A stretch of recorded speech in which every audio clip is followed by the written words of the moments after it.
Assim como nas redações, com jornalistas profissionais trabalhando todos os dias em busca da verdade, em outros espaços, ou às vezes do próprio quarto, pessoas com intenções duvidosas também se dedicam à produção jornalística.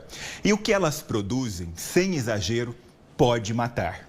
As notícias falsas também viraram uma epidemia. E esse é o tema do quadro Novo Normal.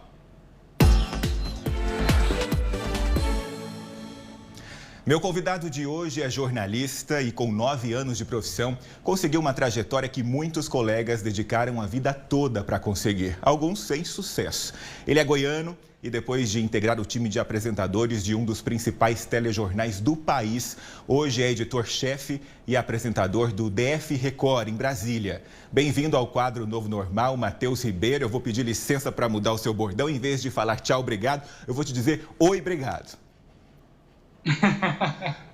Oi, Gustavo, e para todo mundo que acompanha a Rede Família. Eu que agradeço o convite e a oportunidade de estar aqui para bater esse papo tão importante sobre um tema tão fundamental quanto o combate às fake news. É uma luta de todos nós. Matheus, na sua visão, a divulgação de notícias falsas é um risco maior do que parece ou é só uma brincadeira de internet?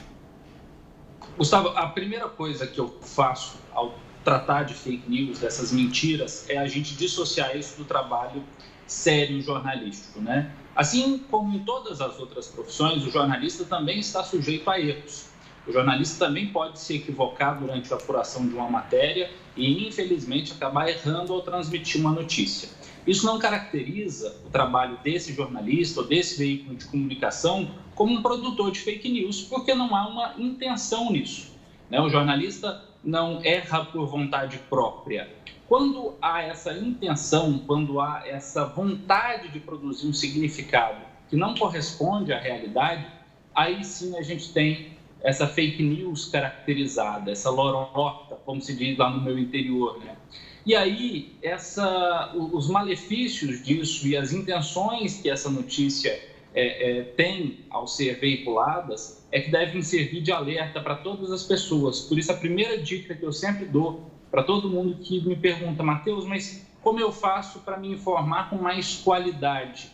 O primeiro passo é desconfie, vá atrás de saber se aquilo ali realmente corresponde a um fato ou só está produzindo um significado que vai agradar um pequeno grupo ou agradar alguém especificamente. Agora, durante uma pandemia que envolve questões de saúde, o problema é ainda mais grave, As pessoas podem se informar dessa forma e acabarem tomando decisões que vão influenciar na vida delas, Esse é o risco maior também, Matheus? Chá de boldo, Gustavo, chá de boldo. Saiu uma fake news dizendo que chá de boldo combatia o coronavírus. Lá no DF Record, nós ficamos tão abismados com a repercussão de uma notícia como essa, com mais de 40 mil compartilhamentos só numa rede social.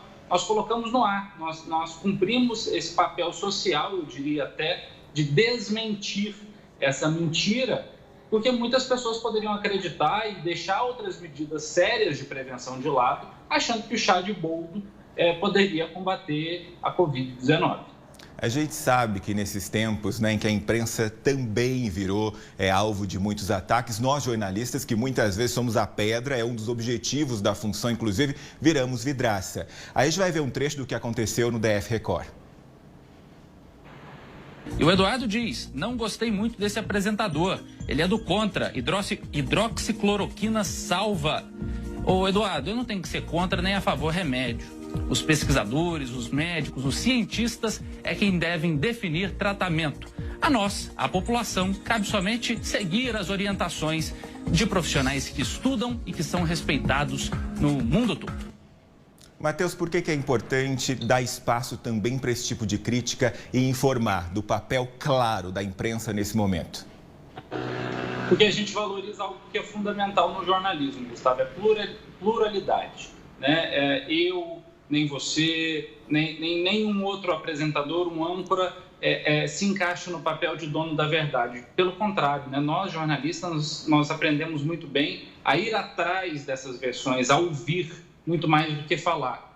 Então, eu sempre faço questão de reservar um espaço lá no jornal para trazer essas opiniões, ainda que divergentes, ainda que controversas, ainda que às vezes possam estar contaminadas por uma certa desinformação, e é normal a gente encontrar isso, mas eu abro espaço para esse tipo de opinião no jornal até como uma forma de esclarecimento, de poder pontuar algumas situações que às vezes as pessoas formaram uma opinião baseada em mentiras, né? Então, acho que quando o jornalismo abre espaço, discute isso de forma humilde e se propõe a fazer a diferença, eu acho que a gente pode ter um avanço grande nessa guerra contra as fake news, né? Não nos cabe ter uma postura autoritária de deboche, por exemplo, de uma crítica veemente a uma opinião. Às vezes o cidadão formou aquela opinião dele porque foi mal influenciado por uma fake news, né? Sim. Você também tem uma empresa de comunicação, né? Queria saber como é que estão os negócios, agora caminhando já mais para o lado pessoal da entrevista. Mudou muito, a gente sabe que muitas pessoas alavancaram, né? Nesse período muito diferente do que se espera, ou do que a gente tem noticiado, inclusive. Como é que está o seu negócio relativo à comunicação?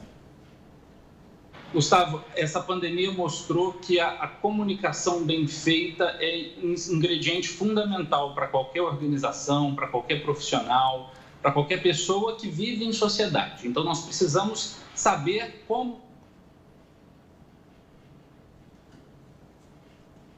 A gente perdeu o sinal com o Matheus, vamos tentar refazer a chamada para continuar a entrevista. Se você ligou agora na Rede Família, esse é o quadro Novo Normal. A gente tem desde o início debatido com especialistas e personalidades, né, justamente essa questão do que é o novo, como o mundo vai ficar ou as transformações que essa pandemia já trouxe, né, na vida das pessoas. Matheus, a gente perdeu sua conexão, retomamos agora. Você estava dizendo que o mercado da boa comunicação garantiu mais espaço, é isso? Exatamente. Então, apesar da gente ter observado ali no primeiro momento uma certa fuga de alguns clientes preocupados com eventual crise, vou precisar cortar gastos, ao mesmo tempo abriu-se um mercado enorme. Então, lá na empresa, a gente também trabalha com transmissões ao vivo, com lives, que permitem conversas como essa que a gente está tendo agora. Então, isso acaba sendo um instrumento muito eficaz para determinado tipo de organização. A gente atende a entidades do Sistema S, como o Sebrae, por exemplo. Então, essa possibilidade de exercer a comunicação de uma forma mais tecnológica, mais digital, tem sido muito bacana também no contexto da empresa, e muitos clientes têm percebido aí outros caminhos. Enquanto uns choram, outros vendem lenços, né? Essa máxima da publicidade em tempos de crise. Eu acho que é bem por aí mesmo. É a gente saber como encontrar novos caminhos, mesmo diante de um cenário tão triste, tão trágico. Claro, não tem parte boa. A pandemia não tem um lado bom, é um lado trágico. São milhares de vidas, são milhares de pessoas contaminadas, e a gente se solidariza com isso, né? Mas, ao mesmo tempo, é preciso saber encontrar alternativas para seguir em frente. E tem sido bem legal trabalhar com isso também lá, Gustavo. Matheus, o que mudou na sua rotina, né? Nós vivemos, como jornalistas, uns momentos um pouco estranhos, né? A gente noticiava a quarentena, as pessoas se isolando, e, ao mesmo tempo, a gente continua na linha de frente, né? Continua trabalhando, claro, seguindo as medidas de segurança, mas a gente não viveu esse isolamento, né? Digamos assim. Na sua rotina, alguma coisa ficou diferente ou não? Tem duas coisas que estão me afetando bastante, assim, de forma pessoal. Primeiro, o fato de não encontrar minha mãe e a minha avó há mais de 3 meses, eu diria. Elas moram no interior, minha família é de Piracanjuba, no interior de Goiás. E aí, quando eu estava em Goiânia, a gente podia se encontrar com maior facilidade, devido à distância que é menor, mas desde a pandemia a gente já não se via. Com a mudança para Brasília ficou mais difícil ainda, então a saudade está apertando. Outra questão, Gustavo, é que aí eu não dei conta de ficar treinando em casa, não. Estou sedentário há 3 meses, sem treino algum. Mas, ao mesmo tempo, eu fico muito agradecido por serem apenas esses incômodos, porque Sim. A gente sabe que tem gente em situação ainda mais grave, gente sofrendo consequências bem piores, né? Então, eu nem me permito ficar tão triste por essas consequências aí que aconteceram na minha rotina, não. Matheus, você disse que é difícil, né, encontrar uma coisa positiva porque todo mundo, de alguma forma ou de outra, acabou sofrendo. Mas essa situação já te ensinou alguma coisa? Você já parou para pensar sobre isso? Já, bastante. No contexto de trabalho, acho que foi uma prova de que nós conseguimos construir relações de trabalho, ainda que à distância, né? Então, eu estou trabalhando muito mais em casa, as pessoas que trabalham comigo também ficaram um bom tempo em home office, a gente retornou às atividades na empresa há poucas semanas, mas se for necessário a gente vai retomar o home office, porque a gente já viu que é possível. Então, nesse contexto de trabalho, inclusive lá na Record TV Brasília, parte da redação está em home office também, e as atividades estão seguindo com uma dinâmica super legal nas reportagens, muitas entrevistas são feitas remotamente. Então, para o trabalho, mostrou que, de fato, a gente consegue usar mais a tecnologia e usar de uma forma que as pessoas tenham mais conforto. Pessoalmente, me fez questionar um pouco mais a forma como a gente acaba conduzindo as nossas relações e o que é prioridade na nossa vida, né? Com a saudade que eu estou sentindo da minha mãe, da minha avó, o tempo que eu passo agora em casa e não na rua, me fez rever um pouco mais as minhas prioridades de vida mesmo, né? Passar a gostar mais de fazer aquele jantar para a pessoa que você gosta, de ter um momento especial ali no seu lar, do que necessariamente ficar vivendo na rua. Acho que isso vai ser um aprendizado assim, dessa quarentena. Agora, Matheus, a gente também, né, tem observado, fazendo essas entrevistas, esse contato com as pessoas direto da casa delas, a gente vai descobrindo um pouco mais da vida delas. Eu acho que desde o começo dessa entrevista, o que todo mundo está se perguntando em casa agora, e eu também aqui, é a sua situação aí. Você está em obras, você está se instalando ainda em Brasília. É isso que está acontecendo?